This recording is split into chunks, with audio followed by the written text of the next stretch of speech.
Բարև ձեզ սիրելի հայրենակիցներ, ողջունում եմ ձեզ Համայնայության մայրաքաղաք Երևանից։ Այսօր մայիսի 16-ն է 2025 թվական։ Կխոսենք աշխարհաքաղաքական, տարածաշրջանային, ներպետական ուշագրավ թեմաներից, որոնք կներկայացնեմ իմ մեկնաբանությամբ։ Հայաստանի վարչապետի կայքը տեղեկացնում է, վարչապետ Նիկոլ Փաշինյանը Տիրանայում անցկացվող Եվրոպական քաղաքական համայնքի 6-րդ գագաթնաժողովի շրջանակներում հանդիպում է ունեցել Եվրոպական խորհրդի նախագահ Անտոնիո Կոշտայի և Եվրոպական հանձնաժողովի նախագահ Ուրսուլա ֆոն դեր Լեյենի հետ։ Նիկոլ Փաշինյանը բարձր է գնահատել Եվրոպական միության հետևողական աջակցությունը Հայաստանում իրականացվող բարեփոխումներին և ընդգծել Հայաստանի կառավարության պատրաստակամությունը շարունակելու խորացնել փոխգործակցությունը Եվրամիության հետ, ապահովելով համագործակցության նոր և արդյունավետ փուլ։ Անտոնիո Կոշտան և Ուրսուլա ֆոն դեր Լեյենը ողջունել և կարևոր քայլ են համարել Եվրամիությանը Հայաստանի անդամակցության գործընթացի մեկնարկի մասին օրենքի ընդունումը։ Եվրամիության ներկայացուցիչները ողջունել են Հայաստանի և Ադրբեջանի միջև խաղաղության համաձայնագրի տեքստի համաձայնեցումը, ընդգծելով դրա կարևորությունը տարածաշրջանային անվտանգության և կայունության ապահովման համար։ Անդրադարձ է կատարվել Հայաստանի կառավարության խաղաղության խաչմերուկ նախագծին, Անտոնիո Կոշտան և Ուրսուլա ֆոն դեր Լեյենը ողջունել են նախագիծը և կարևորել տարածաշրջանային հաղորդակցության ուղիների ապաշրջափակումը։ Հիմա ինչ ունենք սրանից։ Նախ այն, որ Անտոնիո Կոշտան և Ուրսուլա ֆոն դեր Լեյենը ողջունել են Հայաստանի ազգային ժողովի կողմից ընդունված օրենքը Եվրամիության անդամակցության գործընթացը սկսելու հետ կապված շատ ուշացած ողջույն է, որովհետև այն ժամանակ, երբ որ դա ընդունվեց, ուղղակի Եվրոպայից տարբեր պաշտոնյաների և մակարդակով խոսվեց, որ այո, դրական ենք գնահատում, ողջունում ենք, բայց դա այն մակարդակը չէր։ Տեղից էլ մենք ասում ենք, որ այդ օրենքը ընդհանրապես հռչակագիր է, որ հռչակում ենք գործընթաց, այն դեպքում ոչ ժամկետներ կա, ոչ պարտավորություններ կա։ Համարում ենք, որ դա անբավարար չափի ծավալի, բայց լավ, համարենք, որ դա արվել է թեկուզ նրա համար, կոպիտ ասած գծերը ստուգելու, որ մի հատ տեսնեն Եվրոպայի արձագանքը ինչպիսին է։ Եվրոպայի արձագանքը բավական համեստ էր ու բավական սառը։ Այո, դա նաև մտահոգիչ է, եթե դա մեր մեղքն է, իմանանք ինչ ենք պակաս անում, եթե նաև իրենց մեղքն է, ոգևորված չքցվենք, էլի։ Ես այն մարդը չեմ, որ ասենք երբևիցե նույնիսկ եթե գտնում եմ, որ մենք պետք է համագործակցենք Եվրամիության հետ, Միացյալ Նահանգների հետ, ՆԱՏՕ-ի հետ, սենց գլխապատառ սենց ասենք ինչ որ իրանք անում են լավ է, ինչ որ անում են ամեն ինչ նորմալ է, իրանք էլ ունեն իրանք շահերը, եւ մենք պետք է այնպես անենք, որ մեր շահերը համահունչ լինեն, այլ ոչ թե ցանկացած բան ընդունենք ցանկալին իրականության տեղ։ Այնպես որ ես համարում եմ, որ իրանք նույնիսկ ողջույնը բավարար չէ։ Մենք գործնական քայլեր պետք է տեսնենք այս լարված իրավիճակում, աշխարհի այս խառը իրավիճակում մենք պետք է հասկանանք, լավ, ողջունեցիք, լավ։ Մենք գիտենք, որ դա դուրս չի գալի Ռուսաստանին, եւ մենք կարող ենք շատ հանգիստ ասել, հեչ էլ դուրս չի գալի, բայց դա այդպես է։ Հիմա Ռուսաստանի հետ տարբեր տեսակի բանակցություններով այնպես են անում, կարողանան ուկրաինական պատերազմը դադարեցնեն։ Մեր թիկունքին այդքան պետություն է կանգնած, կամ մեր տարածքն ու բնակչության թիվը համարժեք է Ուկրաինային, այսինքն պարզ է, որ մենք աջակցության լուրջ հստակ աջակցության կարիք ունենք, որ ասենք լավ ժողովուրդ ջան, եթե այս քայլը արեցինք, հիմա դուք մեզ ինչ ունեք ասելու։ Չեմ կարծում, որ բավարար չափով ասելիք եղել է իրանց կողմից, եթե մեր մեղքն ընդունենք, եթե իրանց մեղքն է, դրանից էլ բավարար չափով զգույշ լինենք եւ ավելի գործնական աշխատենք։ Իսկ եթե այսքան երկար ժամանակ իրանց չողջունելը միայն ուղղակի կապվում է տարածաշրջանային կոմունիկացիաների բացման հետ, իդեպ որովհետև Ուրսուլա ֆոն դեր Լեյենը արդեն մի հատ այդ մասին օրեր առաջ խոսել էր, որ մենք կարևորում ենք այդ տարածաշրջանային կոմունիկացիաների բացումը, եթե դա իրանք պատկերացնում են Հայաստանի տարածքով անցնող ճանապարհը, Նիկոլ Փաշինյանն էլ ասել, մենք համաձայն ենք, բայց Նիկոլ Փաշինյանի առաջարկությունը Ադրբեջանի կողմից մերժվել է։ Նույնիսկ այն առաջարկությունը, որ մենք տալիս ենք ձեզ ճանապարհ անխոչնդոտ, նույնիսկ այն առաջարկությունը, որ անգամ սկաներներով կստուգենք, որևէ ձևով այդ բեռը չի էլ կանգնի, կգա ու կանցնի, այդ մի քանի կիլոմետրը բավարար է, որ մենք հստակ ֆիքսենք, թե եթե մեջ անթույլատրելի բան կա, պարզենք, եթե չէ, հանգիստ թող անցնի։ Անգամ այդ պարագայում Ադրբեջանը կտրականապես մերժում է այն դեպքում, երբ որ թվում է թե ամենաշատ ինքը պետք է շահագրգռված լինի, բացի այն, որ իր մայր տարածքից պետք է բեռը գնա հասնի Նախճեվան, լադրան էլ գումարած, ինքը մտածում է, որ Չինաստանից մինչև Եվրոպա այդ տարածքով ապրանք տանի, ու ինքը չի շտապում, բայց դա մեզ չպետք է մտահոգի, որ մի րոպե, իսկ հարգելի մեր Եվրամիության գործընկերներ, այդ որ դուք դա ասում եք, դուք կարող եք մտածում եք, որ ինչ-որ պարտավորություն Հայաստանը ունի, որտեղ ավելին է ասել Նիկոլ Փաշինյանը, քան նույնիսկ կարելի էր, որտեղ անխոչնդոտ անցնելը այլևս չի բխում, դա մեր ինքնիշխանությանը հարված է, եթե նույնիսկ ֆիզիկապես համարենք, որ այդ տարածքը մեր իրավազորության ներքո է, բայց եթե վերահսկողություն չունենաս այդ տարածքով անցնող բեռների, այն էլ այդ մասշտաբի տրանզիտ բեռների, բայց մենք ոնց ենք պատկերացնում, որ դա իրատեսական է, բայց անգամ դա է մերժում Ադրբեջանի կողմից, դա ինչ է նշանակում, ուրեմն ինքը հույս ունի ստանա ավելին, իսկ ավելին ստանալը ո՞րն է, ավելին ստանալը նա է, որ նրանք մտածեն աշխարհաքաղաքական լարված իրավիճակում ձև գտնեն, որ այդ տարածքը որևէ ձևով իրանց վերահսկողության տակ գցեն, իսկ դա մի քանի տարբերակներ է, իրանց համար միևնույնն է, Ռուսաստանը էլ կարան վաղը լավանան, ասեն թող Ռուսաստանը 2020 թվականի նոյեմբերի 9-ի փաստաթղթի 9-րդ կետով թող այդ ճանապարհը ինքը վերահսկի, մեկագիտեն Ռուսաստանի ձեռքից կարող են վերցնել, մենք Արցախի տարբերակը տեսել ենք,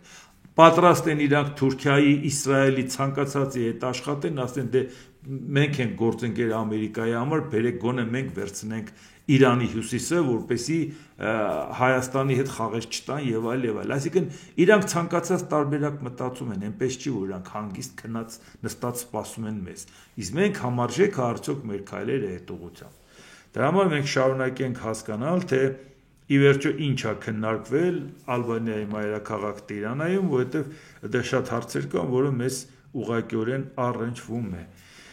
Եվրամիության դիվանագիտության ղեկավար Կայա Կալասը եվրոպական քաղաքական համայնքի գագաթնաժողովից առաջ հայտարարել է Եվրամիությունը սպասում է Ադրբեջանի եւ Հայաստանի միջև խաղաղության պայմանագրի շուտապույտ ստորագրմանը։ Կալասը կարծում է, որ Բաքուն եւ Երևանը շատ մոտ են համաձայնության հասնելուն։ Կարծում է, որ խաղաղության պայմանագրի շուտապույտ ստորագրումը բխում է բոլոր կողմերի շահերից, հավելել է Կալասը։ Բայց իր լավատեսությունը որտեղից է գալիս, փաստաթուղթը բանակցվել եւ վերջ, ավարտում փուլի է, վերջ։ Ադրբեջանը դնում է նախապայման, դեպ դնում է անիրագործելի նախապայման, որովհետև ասում է սահմանադրություն պետք է փոխես, իսկ դա փոխելը Հայաստանը նախատեսում է ոչ շուտ, քան 2027 թվական։ Բայց այդ դեպքում ինչ ստացվեց։ Այդ լավատեսությունն ինչից է գալի։ Ադրբեջանը հրաժարվել է իր նախապայմանից, թե չէ։ Հայաստանը չի կարող ավելին անել։ Հայաստանը եթե խաղաղության փաստաթղթի կետերի հետ կապված զիջման գնաց, այդ ավելին էր, բայց դրանից հետո չի կարող գնա զիջումների, պատճառը նա է, որտեղ եթե Հայաստանը ասում է, որ այո սահմանադրությունը կփոխեմ, իսկ Հայաստանի սահմանադրությունը փոխելը դա որոշելու է ժողովուրդը, իսկ եթե ժողովուրդը դեմ եղավ, ինչ է տեղի ունենալու, այդ հարցը մնում է ժողովրդի վզի, բայց դեպքում ոնց կարաս պարտավորություն վերցնես, որ այո ես սահմանադրությունը կփոխեմ Եվ շատ արագ այդ հարցը կլուծենք, ոնց ես փոխելու, եթե ժողովուրդը չհամաձայնվեց։ Ուրեմն պետք չի վերցնել քո վրա այնպիսի բան, որը քեզանից կախված չէ։ Եվ բեռը գցել ժողովրդի վրա, ասել տեսակ դուք չհամաձայնվեցիք, դրա համար պատերազմեցիք։ Դրան էլի կանրադառնանք։ Տիրանայում անցկացվող Եվրոպական քաղաքական համայնքի 6-րդ գագաթնաժողովի շրջանակներում տեղի ունեցել Հայաստանի վարչապետ Նիկոլ Փաշինյանի եւ Ադրբեջանի նախագահ Իլհամ Ալիևի հանդիպումը։ Երկուստեք կարևորվել է Հայաստան-Ադրբեջան խաղաղության համաձայնագրի տեքստի համաձայնեցումը, կողմերը քննարկել են ընթացիկ վիճակը եւ կարևորել ստորագրման ուղղությամբ գործընթացի շարունակությունը։ Իդեպ դրա ընթացքում, երբ որ մենք տեսնում ենք հանդիպեցին, այնուամենայնիվ Ադրբեջանից արդեն լսում ենք նորից իրանց կատեգորիկ պահանջները, այսինքն որևէ բան այդ հանդիպումը չփոխեց։ Նախ հանդիպում այդ մակարդակով ունենում են այն դեպքում, երբ որ ասելիք են ունենում, այլ ոչ թե Էրդողանը ասենց կանչում է, ասում է մի հատ գնացեք իրար հետ զրուցեք, հետո իրար հետ զրուցում են, հետո էլ մի հատ Նիկոլ Փաշինյանն ասում է, արի մի հատ գնանք իր հետ սուրճ խմենք։ Սա նշանակում է, որ այդ հանդիպումը նախապես պլանավորված չէր, ուղղակի եթե Էրդողանն ասեց, Նիկոլ Փաշինյանը անմիջապես չի կարող նրա խոսքը մերժի, դրա համար մեծ պատիվ է, որ Էրդողանը լայաղար է իրան դիմել է այդ հարցում։ Այդ մեզ համար պատիվ չի, բայց իր համար դա շատ նորմալ անգամ գլուխը գովելու բան է։ Նույնիսկ այդտեղ ակնհայտ երևում է, որ դա նախապես պլանավորած հանդիպում չէր, որովհետև երկու տարբեր աթոռների են նստած։ Շատերը կարող ասեն, դե լավ, ինչի հետևից է ընկել։ Այդ կարգի հանդիպումներում դա շատ էական է։ Երկու հավասարազոր մարդ նստում են, բան են քննարկում, եւ լրիվ տարբեր կարգավիճակներով, նա մի հատ դիվանին փռվում է, դու գնում դեմը նստում ես։ Ինչի համար, դա ինչ է նշանակում։ Այսինքն եթե դա նախապես պլանավորածել էր կազմակերպիչները, առավել եւս հակամարտության մեջ գտնվող պետությունների պարագայում դեմ դիմաց կդնեին երկու աթոռ, կասեին եկեք նստեք խոսացեք։ Իսկ եթե Նիկոլ Փաշինյանը տանավարի կանչում ասմարի գնանք կոֆե խմենք, ու ինքը համեստորեն գնում է մի հատ համեստ աթոռի է նստում, դա ավելի մեծ խայտառակություն է։ Կազմակերպիչներին կանչեին, ասեին մի հատ գնացեք շատ արագ կազմակերպեք, այս մարդու հետ բան ունենք խոսալու։ Նստենք խոսանք։ Նստեք համարժեք դիրքում։ Նույնիսկ Ամերիկայի Միացյալ Նահանգների նախագահ Դոնալդ Տրամպը, որ անգամ իր օվալաձև աշխատասենյակում դիտողություն էին անում, թե ինչ գործ ունի Զելենսկին այս տեսքով գա մասնակցի, երբ որ հանդիպեցին Վատիկանում, Սուրբ Պետրոսի տաճարում, դրած էր հավասարազոր աթոռներ դեմ դիմաց, եւ Զելենսկին էլ իր համազգեստով էր, այսինքն այն շորով էր ինքը, որով որ ինքը հանդես էր գալիս, ոչ թե փողկապով, որ նույնիսկ կարար պապին հարգելով փողկապով ելներ, ոչ, ես տենց եմ հանդիպել, ես այդ այն կարգավիճակը, որ քանի պատերազմը չի ավարտվել այդպես, նույնիսկ այդ կոնֆլիկտից հետո ես այդպես եմ հանդիպում։ Ահա սա էր, իսկ ինչա քաշային կատեգորիաները նույնն Միացյալ Նահանգների ու Ուկրաինայի, կամ կարգավիճակը, կամ այսօրվա իրավիճակը։ Այնպես որ սա խոսում է այն մասին, որ դա ոչ միայն լավ պատրաստված չէր, ընդհանրապես պատրաստված չէր, որ կարելի ասես ոտի վրա հանդիպել ինչ-որ բաներ քննարկել, եւ նույնիսկ եթե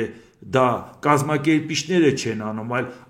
կարող է կազմակերպիչներն էլ են ասել լավ կլինի հանդիպեք, մի հատ քննարկեք, բայց մեզ կոնկրետ կադր են ցույց տալիս, որ դա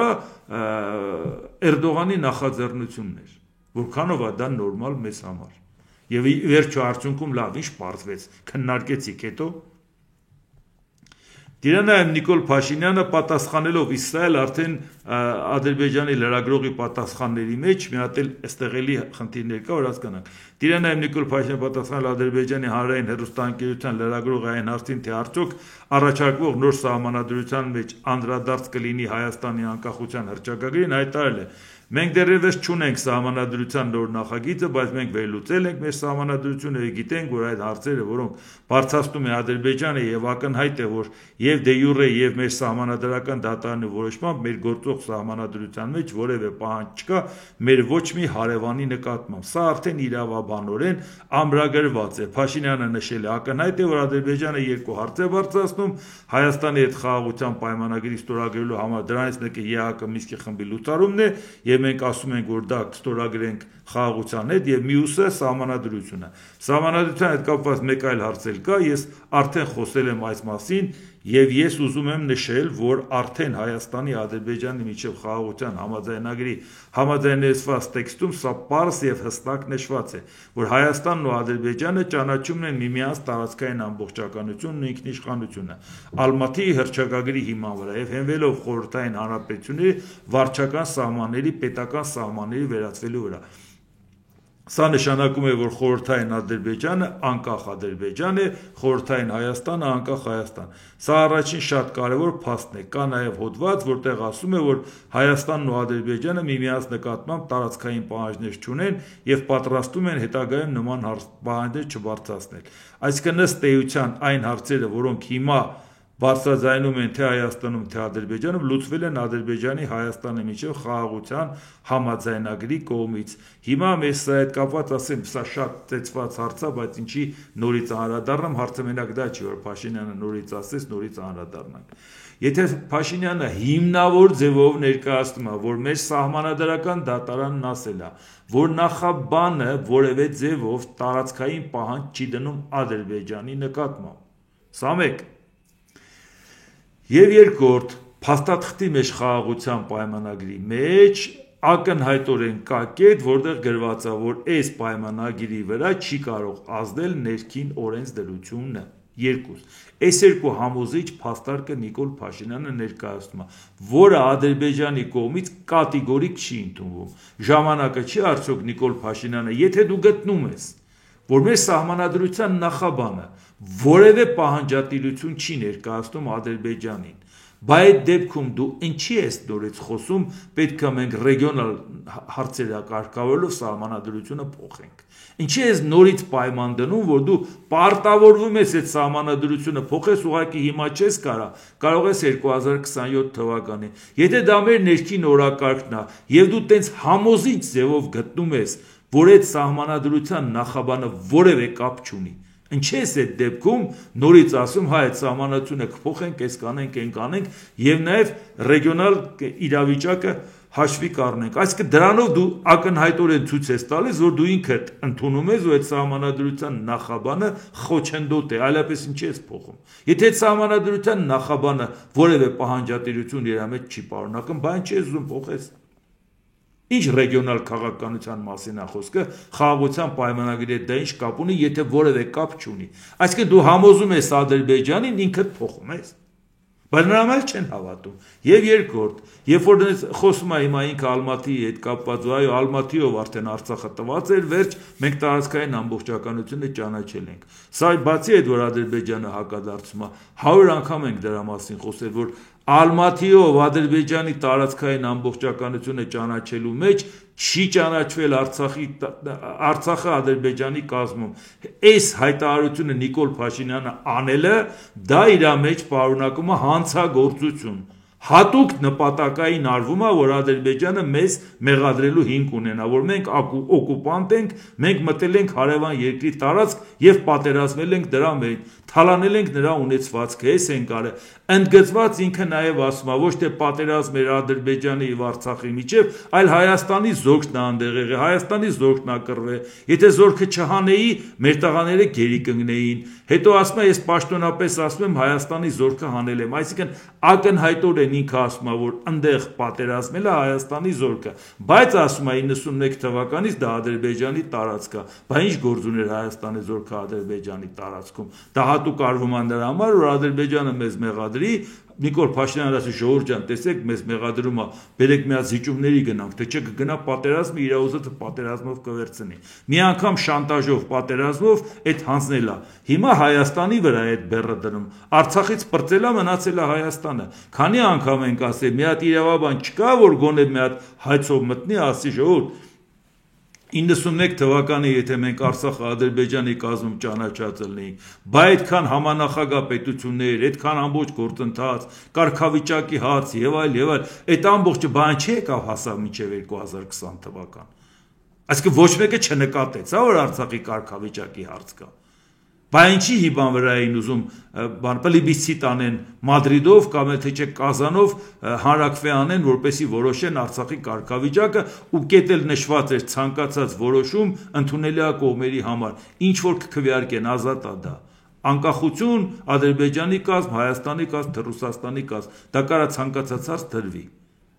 Այսինքն սա հատուկ նպատակային մեր դեմ է օգտագործվում։ Թվում է թե շատ համոզիչ բան է ասում։ Ում համար է համոզիչ Ադրբեջանի։ Իսկ հիմա Ադրբեջանի հակադարձումը նայեք, որ իմանանք թե Ալբանիայի մի վերջո ինչ էր պայմանավորվածություն Ալիև հետ խոսալ կամ էլ թե չէ լրագրողին տված հարցը։ Ադրբեջանը արտգործնախարարության խոսնակ Այխան Հաջիզադեն մեկնաբանելով վարչապետ Նիկոլ Փաշինյանի հայտարարությունը Հայաստանին մեղադրել է միջազգային հանրությանը մոլորեցնելու մեջ։ Ըստ նրա Հայաստանի համար միջազգային պայմանագրերում տարածքային ամբողջականության մասին հայտարարությունները որևէ նշանակություն չունեն։ Դա ապացուցելու համար բավական է հիշել Հայաստանի Ալմատայի հռչակագրին միանալու գործընթացը եւ այդ համաձայնագիրը կոպտորեն խախտելու փաստը։ Հայաստանի կողմից հաճախ հիշատակվող Ալմատայի հռչակագիրը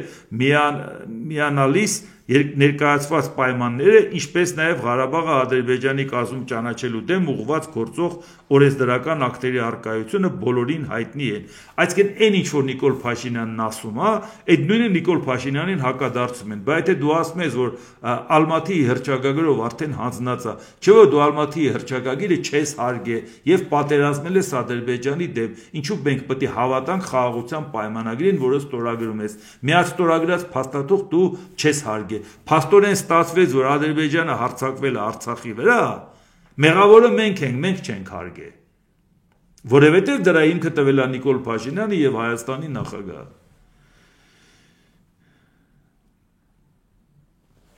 Հաջիզադեն նշել է, թե ոչ միայն սահմանադրությունը, այլև Հայաստանի զինանշատն ևս տարածքային պահանջներ են պարունակում հարևան երկրի նկատմամբ։ Հիմա այլ հասան արդեն զինանշանին, որովհետև եթե դու արդեն գնում ես զիջումների, դա անվերջ է, ժողովուրդ ջան, զիջումները անվերջ է։ Դրա համար մի անգամ պետք է ասես, սահմանադրությունը մեր ներքին օրակարգն է, այսօր մենք սահմանադրության հետ կապված խնդիրը չենք կապում մեր արտաքին քաղաքական գործոնների հետ, որովհետև մենք արդեն իրար հետ պայմանավորվել ենք, մեր սահմանադրական դատարանն էլ իր եզրակացությունը տվել է, բացի դրանից, եթե այդ խաղաղության պայմանագրում կետ ա գրած, որ ստեղ սրա վրա չի ազդում ներքին օրենսդրությունը, իսկ այդ պայմանագիրը վավերացումը անցնելու, ազգային ժողովով անցնելու եւ նաեւ սահմանադրական դատարանով հաստատվելու է այդ կետը, այսինքն նշանակում է պահանջատիրության մասին խոսել ընդհանրապես անիմաստ է, բայց ինչի Ադրբեջանը շարունակում պնդել, որովհետեւ ասում է դու պայմանագիր խախտող ես, ինչով ես խախտել 91 թվականին Արցախը ճանաչել ես Ադրբեջանի կազմում, հետո Արցախի հետ կապված կռվել ես։ Այսինքն Զորով Նիկոլ Փաշինյանը իր վրա, ինչի իր վրա, մեր վրա, ինքը լավ էլ Ադրբեջանի հետ լավ էլ վայելում են կյանքը, մեր վրա բեռ վերցրեց, որ Հայաստանն է հարձակվել եւ պայմանագիրը չի հարգել։ Ավելին 91 թվականի սահմանների եւ Ալմատի հռչակագրի հիման վրա տարածքային ամբողջականության մասին խոսող Հայաստանը պետք է բացատրություն տա, թե ինչու վերջին մոտ 35 տարվա ընթացքում չի պահպանել այդ քարտեզներն ու համաձայնագրերը եւ հրաժարվել է ընդունել խորհրդային քարտեզներում արտացոլված սահմանները, ասել է Հաջիզադեն։ Այսինքն պատկերացեցիք, չէ՞, հիմա ինչ վերցրեց մեր վրա։ Նա կրկնել է, որ սահմանադրությունը փոխելու ադրբեջանական կողմի պահանջ է, ասելով Ադրբեջանի ազգային անվտանգության համար ուղղակի սպառնալիք հանդիսացող սահմանադրության փոփոխությունը խաղաղության հիմնական պայմանն է եւ դրա պահանջելը Ադրբեջանի օրինական իրավունքն է, եզրափակել է Հաջիզադեն։ Ինչպես տեսնում եք, մենք արդեն հասկացանք, որ այդ մարդիկ մի միլիմետր իրանց դիրքից չեն հրաժարվում, իսկ այդ առավելությունը նրանց տալիս է հենց Նիկոլ Փաշինյանը։ Ամեն անգամ զիջումներից բացի, ամեն անգամ հիմք տալով այնպիսի հայտարարություններ անով, որ դա մեր դեմ օգտագործեն։ Իսկ հիմա մյուս թեժ կետը, որի հետ կապված նայում ենք, դա ուկրաինական պատերազմի հետ կապված բանակցություններն են, որովհետև դա էլ ուղղակի վերաբերում է ամբողջ աշխարհին, որի մասնիկն էլ մենք ենք հանդիսանում։ Սպիտակ տունը հայտարարել է, ԱՄՆ վարչակազմական կալում է, որ ԱՄՆ նախագահ Դոնալդ Թրամփի եւ Ռուսաստանի նախագահ Վլադիմիր Պուտինի անձնական հանդիպումը տեղի կունենա շատ շուտով։ Գործարքներն ամբողջությամբ կախված են ժամանակից, երբ ճիշտ ժամանակը գա, այդ ժամանակ նախագահ Թրամփը Պուտինի հետ կլինի նույն սենյակում։ Այս սպիտակ տնից նման կարծիք են հայտնում։ Մի հատ էլ Դոնալդ Թրամփն է ասում։ ԱՄՆ նախագահ Դոնալդ Թրամփը Աբու Դաբիում հայտարարել է, որ կցանկանար հանդիպել Ռուսաստանի նախագահ Վլադիմիր Պուտինի հետ, հենց որ կարողանան կազմակերպել դա։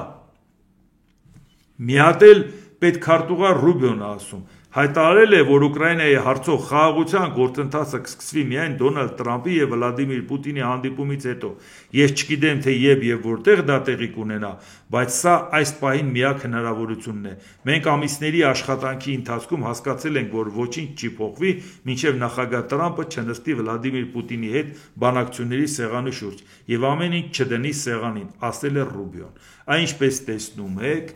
տարբեր տրամաչափի պաշտոնյաներ, ոնց որ sense դիմեն Ռուսաստանին, արի հանդիպենք, Ռուսաստանի նախագահն էլ իրան երևակայում է։ Ռուսաստանի նախագահի մամուլի խոսնակ Դմիտրի Պեսկովը հայտարարել է. բարձր մակարդակի հանդիպումները պետք է լավ պատրաստված լինեն, հատկապես եթե խոսքը Պուտին-Տրամփ հանդիպման մասին է։ Պուտինի եւ Տրամփի հանդիպումն անհրաժեշտ է լուրջ խոսակցություն միջազգային հարցերի, այդ թվում Ուկրաինայի ճգնաժամի շուրջ, նշել է Պեսկովը։ Այսինքն մենք հրատապ որևէ բան անելու չենք պատրաստվում, դրան լավ հանգամանալից պատրաստվենք։ Գործնականում սա է իրանց արձագանքը։ Իսկ հիմա նայենք Ստամբուլում մեկնարկել է Ուկրաինա եւ Ռուսաստանի միջև բանակցությունները, առավոտյան Ստամբուլում տեղի ունեցել նաեւ Թուրքիա, ԱՄՆ, Ուկրաինայի պատվիրակությունների միջև եռակողմ բանակցությունները։ ԱՄՆ պատվիրակության կազմում էին պետքարտուղար Ռուբիոն եւ տարբեր պաշտոնյաներ, բոլորին չկարդանք։ Իսկ Ուկրաինայի կողմից Զելենսկու գրասենյակի ղեկավարը Ումերովը Պաշտպանության նախարար եւ արտաքին գործերի նախարար Սիբիգան։ Ումերովը Ստամբուլում ԱՄՆ-ի Թուրքիայի հետ եռակողմ բանակցությունների արդյունավետ է համարել։ բայց եւ միևնույն ժամանակ հետո Ուկրաինայի նախագահ Զելենսկին մինչեւ էլ նայենք այդ բանակցությունները, որը ավարտվել են, Ռուսաստանը դրել է պահանջներ, որը Ուկրաինան համարում է այնուամենայնիվ անիրատեսական, զորքերը հանի բոլոր այդ 4 շրջաններից, մարզերից, նույնիսկ այն մասերից, որը որ Ռուսաստանը չի էլ վերցրել, բայց ազատի, որովհետեւ դա էս մտցրել եմ իմ սահմանադրության մեջ, եւ այդ կարգի էլի հարցերը առաջ քաշվել, իսկ որը անիրատեսականը համարել է սպարագայում ուկրաինական կողմը շարունակում ապնդել, եթե մենք գնում ենք խաղաղության, ուրեմն պետք է Պուտինի հետ խոսեք, պայմանավորվեն բարձր մակարդակի հանդիպում, նախագահների մակարդակի, իսկ գերիների փոխանակում 1000-ի, իհարկե դա շատ կարևոր է, բայց ասենք, որ մինչև այդ էլ գերիները փոխանակում էին, դա չէր, որ այս հանդիպումը պետք է լիներ, այս հանդիպումը գոնե պետք է հանգեցներ դաթարի, որը չհանգեցրեց, որովհետև Ռուսաստանն ասում է, մինչև այդ տարածքներից զորքը չանեք, չենք դադարեցնելու, իսկ խաղաղության պայմանագիր այս ձևաչափով քննարկել ուղղակի անիմաստ էր։ Այսինքն կարելի է համարել սա էր այն ինչ որ տեղի ունեցավ, պատերազմը շարունակվում է, կողմերը մնացին իրանց կարծիքին, շարունակենք այնքան, մինչև տենանք ով կկոտորվի։ Իսկ Տրամպին էլ դեռ չի հաջողվում հասնել նրան, որ Պուտինի հետ շուտապույտ հանդիպեն։ Ուկրաինայի նախագահ Վոլոդիմիր Զելենսկին եվրոպացի առաջնորդների հետ միասին զանգահարել է ԱՄՆ նախագահ Դոնալդ Տրամպին։ Նրանք քննարկել են Ստամբուլում Ուկրաինայի եւ Ռուսաստանի միջև բանակցությունները։ Տրամպի հետ հեռախոսազրույցին մասնակցել են Զելենսկին, Ֆրանսիայի նախագահ Մակրոնը, Գերմանիայի կանցլեր Մերցը, Մեծ Բրիտանիայի վարչապետ Ստարմերը, Լեհաստանի վարչապետ Տուսկը։ Զելենսկին նույնպես հաստատել է Տրամպի հետ բանակցությունները, Ուկրաինան պատրաստ է ձեռնարկել ամենաարագ քայլերը իրական խաղաղության համար եւ կարեւոր է, որ աշխարհը պահպանի ամուր դիրքորոշում։ Առաջնորդների դիրքորոշում, նաեւ 4-ի մասին, որ խոսում ենք, այն է, որ եթե Ռուսաստանը հրաժարվի դադարեցնել կրակը եւ սպանությունները, նրա դեմ կկիրառվեն խիստ պատժամիջոցներ։ Այսինքն սա իրանց վերաբերմունքն է այս հարցի հետ կապված։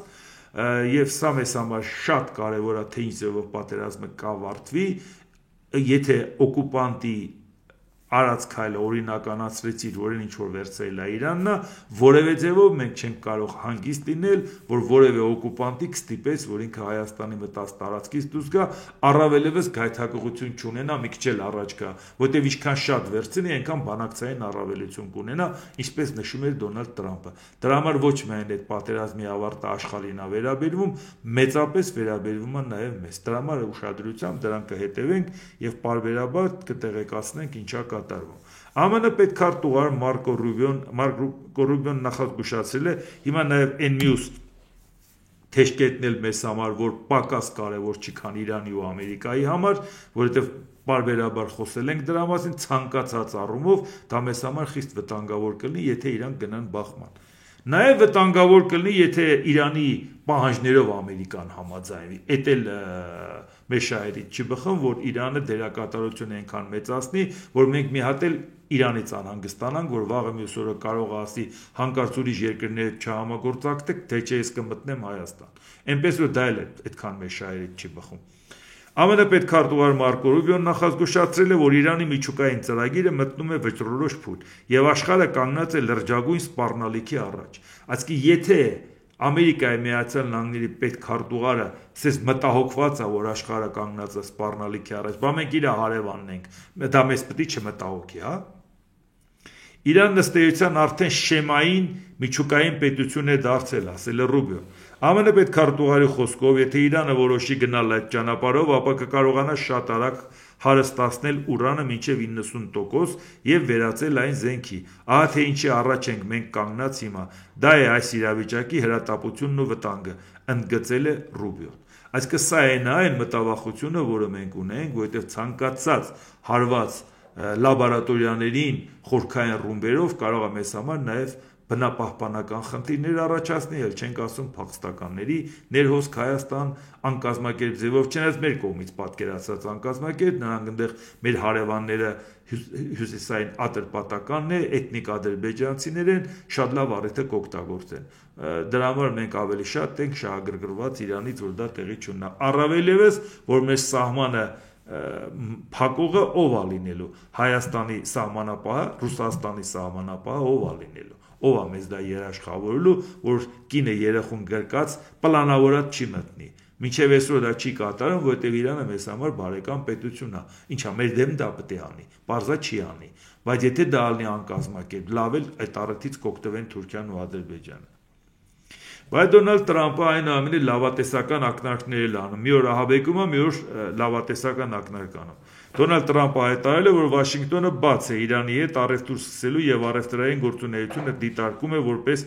հակամարտությունների կարգավորման գործիք։ Իրանը ցանկանում է մեզ հետ առևտուր անել եւ ես դեմ չեմ դրան։ Ես կօգտագործեմ առևտուրը վեճերը կարգավորելու եւ խաղաղության հաստատելու համար, ասել է Տրամփը, ընդգծելով, որ Թեհրանը շատ գոհ կլինի, եթե համաձայնվի ԱՄՆ-ի հետ գործարքին։ Սա էլ իհարկե դեռ այս հարցը տենց արագ չի լուծվելու, դրան բզբզելու է Իսրայելը, այս պահի դրությամբ շատ ակտիվ ձևով Իսրայելին աջակցեց Դոնալդ Տրամփը եւ առիթ ասել են, որ ուղղակի խաբվեց այդ ոգևորվեց Իսրայելը դրա վրա եւ բաներ հայտարարեց, որի տակ չի կարողանում դուրս գա։ Հիմա այս պարագայում Իսրայելը այդ կշիռը չունի, որ այսօր Ամերիկային ստիպի հարվածներ հասցնի Իրանին, այս պահին էլ Ամերիկան դեռ դրան պատրաստ չի։ Ինչպես տեսնում եք, մտահոգությունն էլ են ասում, համագործակցության տարբերակներն էլ են ասում։ Բայց ամեն դեպքում մեզ համար նաև խիստ անցանկալի է այդ հարվածները նաև մեկ ուրիշ պատճառով, որովհետև դրան Իսրայելը մասնակցեց Ադրբեջանը պլազդարմա ծառայելու, այդ դեպքում Ամերիկան Իսրայելի թիկունքին կանգնելու է, այդ դեպքում Իրանի գլուխը խառնվելու է, Ամերիկային էլ պետք է ասեն, վերեք վերևը փագենք, որպեսզի վստահ լինենք, որ ուղղակի Իրանի հետ կապված խնդիր չունենք։ Վերևը փագելը դա մեղրին է։ Այնպես որ դա մեզ համար պակաս մտահոգիչ չի, ցանկացած նման կարգի տարբերակը մենք պետք է շատ ուշադրությամբ հետևենք, դիտարկենք։ Եվրահանձնաժողովի նախագահ Ուրսուլա ֆոն դեր Լեյենը հայտարարել է, Եվրոպան խաղաղություն է ուզում, բայց ոչ Պուտինի պայմաններով։ Մենք խաղաղություն ենք ուզում, հիմա ժամանակն է ուժեղացնել ճնշումը, քանի դեռ Պուտինը պատրաստ չէ խաղաղության, ասել է Եվրահանձնաժողովի նախագահը, հաստատելով, որ պատրաստվում է Ռուսաստանի դեմ պատժամիջոցների 18-րդ փաթեթը։ Այսինքն, քանի Ռուսաստանը պատրաստ չի, մենք լրիվ լեգիտիմ իրավունք ունենք, ասենք, դե եթե համաձայնես գնում ենք պատժամիջոցների։ Այսինքն իրանք հետևողականորեն են այս ուղղությամբ իրանց քայլերն անում են։ Եվ Գերմանիայի կանցլեր Ֆրիդրիխ Մերցը, խոսելով Ռուսաստանի դեմ ԵՄ-ի նոր 17-րդ պատժամիջոցների փաթեթի ընդունման մասին գրել է. «Պատժամիջոցների նոր փաթեթը պատրաստ է, մենք այն կընդունենք Բրյուսելում երեքշաբթի օրը»։ Մերցը նշել է Ռուսաստանի եւ Ուկրաինայի միջև բանակցություններին Ստամբուլ չժամանելով Ռուսաստանի առաջնորդ Վլադիմիր Պուտինի իրեն անբարենպաստ դրության մեջ է դրել։ Այն փաստը, որ նախագահ Զելենսկին այնուամենայնիվ գնաց Ստամբուլ, մեծ զիջում է։ Պուտինը չեկավ, նա իրեն դրեց անբարենպաստ վիճակում, նշել է Մերցը։ Իդեպ այս ակտիվությունը Գերմանիայի նոր կանցլերի տեսնում ենք ինչքան մեծ է, երեկ էլ այդ մասին խոսեցինք, որ ինքը պատրաստվում է համախառն ներքին արդյունքի 5%-ի ռազմական ծախսեր անի, դա արդեն 200 միլիարդից ավել գումար է, իհարկե դա շատ լուրջ, շատ ամբիցիոզ քայլ է եւ շատ պետքական Եվրոպայի անվտանգության համար, բայց նաեւ ամեն դեպքում պետք է ասել, որ շատ լավատես է, որ իրանց կհաջողվի դա անել, որտեղ դա շատ մեծ թիվ է, կտրուկ բարձրացվող թիվ է, որը որ պետք է կարողանաս այն որ սահմանադրությունը նաեւ փոխելով բյուջեի հետ կապված որոշակի կարգավորումներ անելով բարենպաստ վիճակ ստեղծել, բայց գործնականում պետք է այդ գումարը ելնի։ Այսինքն, բայց նույնիսկ այդ ամբիցիոզ հայտարարությունն արդեն նշանակում է, որ այդ կարգի նշաձող են վերցրել, որը որ շատ դժվար է դրան հասնել։ Իհարկե դրանով հավեսի են գցելու նաև Եվրամիության անդամ մյուս երկրներին, որ տեսեք, էսա ճանապարհը, այսինքն գործնականում այս մարդիկ մտածում են, որ Ռուսաստանին ոչ մի պարագայում զիջել չի կարելի։ Մենք դա պետք է հաշվի առնենք մեր հետ կապված, որ նաև մենք պատկերացնենք, թե ի վերջո արդյունքում Ռուսաստանը եթե Ուկրաինայի հետ իր պայմաններով գնա համաձայնության, նշանակում է ով պետք է իր դեմը առնի, որ չասի ենթադրենք Վրաստանը եւ Հայաստանը իմ պատմական տարածքներն են, ինչպես դա իրանք այդպես էլ նշում են, եւ ես պատրաստվում եմ այդ պատմական տարածքները վերցնեմ, գնամ միանամ Իրանին, ով է նրա դեմը առնելու։ Այսինքն մենք ինչ գիտենք, թե Տրամփ-Պուտին հանդիպումը ինչպիսի պայմանավորվածություններ ձեռք կբերեն, որտեղ մեկը զիջի, որտեղ մյուսը։ Եթե դու կանգնած ես Ուկրաինայի թիկունքին, եթե դու ասում ես միասնական արևմուտքով ագրեսորին պատժում ենք, դա հասկանալի է։ Մենք գիտենք ում կդիմենք։ Ուտեղ ոչ մի քաշային կատեգորիայի հարց չկա։ Հակահիտլերյան կոալիցիայի 50 պետությունը հետագայում 51-ը ստորագրեցին, արդեն Լեհաստանը, որ միացավ, դառավ 51։ Այդ ժամանակ տարբեր քաշային կատեգորիաներ ունեին եւ ժողովրդավարության տարբեր մակարդակ, բայց մի նպատակի շուրջ էին հավաքվել հակահիտլերյան կոալիցիայի։ Վերջ, էսա մենք բոլորով միացել ենք, միասնական այդ խնդիրը դնում ենք։ Այդպես է ձևավորեցին ՄԱԿ, այսինքն երկրորդ համաշխարհային պատերազմից հետո նոր աշխարհակարգի ձևավորման խնդիրը։ Մենք այսօրվա դրությամբ մտածում ենք, եթե աշխարհը դրեցիր ձևավորեցիր, ով ինչ վերցրեց Իրանն է։ Այդ դեպքում մենք ումից ենք ակնկալում, որ Ռուսաստանին կզսպի, ով։ Այս ժամանակին դրեցին երկրորդ համաշխարհային պատերազմից հետո ասին, այս Չինաստանի ազդեցության գոտին, այս Եվրոպայի ազդեցության գոտին, այս Ամերիկայի ազդեցության գոտին, այս Խորհրդային Միության ազդեցության գոտին։ Եվ նույնիսկ ընդգծված ձևով ցույց տվեցին, որ մեկս մյուսից տարած չենք մտնում։ Պատահական չի, որ պարբերաբար հիշեցնում եմ, հետո Խորհրդային Միությունը 56 թվականին մտավ Հունգարիա, տանկերի տակ ճխլեց կանանց ու երեխաների, որտեղ հատկապես ակտիվ էին ուսանողները։ Այդ ժամանակ Ամերիկայի Միացյալ Նահանգների նախագահ Դուայթ Էյզենհաուերը, որ բանակի գեներալ էր, մի լեգենդար անձնավորություն, 34-րդ նախագահ, խաբարն ուղարկեց, ասեց ժողովուրդ ջան, մենք չենք խառնվելու, այդ իր ազդեցության գոտին է։ Իսկ ինչ էր ուզում Հունգարիան, ընդհանրապես ասում էր, ինչ գործ ունեմ Վարշավայի պակտում։ Ես ինչ գործ ունեմ, ես ուզում եմ ընդհանրապես անվտանգային հարցում ՆԱՏՕ էլ չեմ ուզում, ոչ էլ եմ ուզում, ոչ էլ եմ ուզում։ Մենք տեսանք արդյունքում ինչ եղավ եւ Ամերիկան հետ քաշվեց, չէ՞։ Մենք տեսել ենք այդ ազդեցության գոտի ասածը ինչ է նշանակում։ Մենք դրա վտանգը տեսել ենք, այնքան մրցակցություն եղավ, այնքան բախվեցին, արդյունքում ի վերջո աշխարհը դառավ միաբևեռ։ Հիմա երբ որ աշխարհը միաբևեռ կարգավիճակից իջնում է, Տրամպը փոխանակ առիթն օգտագործել պատերազմը, վերականգնել այդ միաբևեռ կարգավիճակը, պատերազմի ավարտվելուց հետո Ուկրաինայի խաղաղություն պարտադրեին Ռուսաստանին եւ ասեին, էլի աշխարհը թող միաբևեռ չլինի, ես իմ կողմից սիրահոժար ձևով ուժեղացնեմ Եվրոպան եւ Չինաստանի հետ պայմանավորվեմ, աշխարհը եթե միաբևեռը համարում եք վատ է, ապա մրցակցության արդյունքում բևեռներ ստեղծելը պակաս վատ չի։ Եկեք համագործակցության արդյունքում այդ բևեռը ստեղծենք։ Մենք դա չենք ակնկալել։